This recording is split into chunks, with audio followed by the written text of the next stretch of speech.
out the move. I think Like king something g4? like king g4 looks interesting.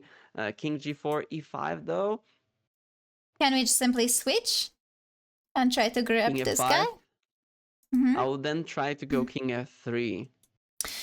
And this is where it's clearly visible the difference between the pawn endgame and a knight endgame, right? Because in a pawn endgame, there is no question.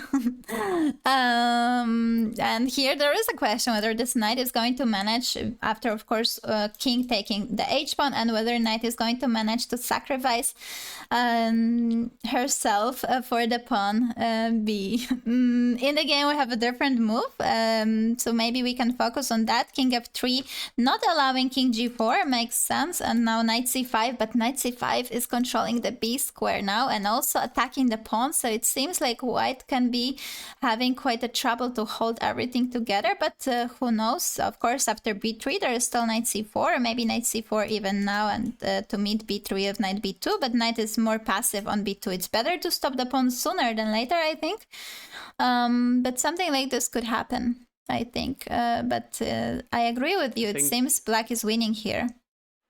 It seems here the position of the knight on b2 is even worse than the position on b3. So let's run a simulation. h3 can be simply played, but I wonder whether I can maybe be slightly more precise. No. Knight c4, In this position? b3, knight... Okay. Yeah, in this position, I was thinking whether you can simply force the win by going h3, king g3, knight takes e4, and king h3 and king f4. King g2, king e3, king f1, king g2, sorry, king d2, king can't even get to f2. And then what we are threatening is simply knight c3. Ah, but wait, there is still knight c4. After knight c4, what about king c3?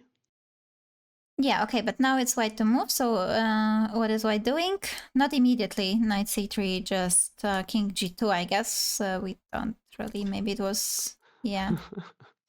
In the other like direction now. Well, I can go king c2, this is clearly winning.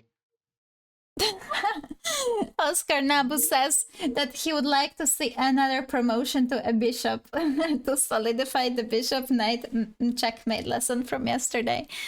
Okay, how funny.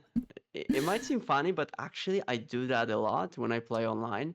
So normally around the ratings that I play, it's the basic etiquette is where when someone is, has an overwhelming advantage and sometime on the clock, one is supposed to resign, right? But sometimes your opponents don't always do that and they drag some completely lost positions. So what I do then is I take all their pieces and then I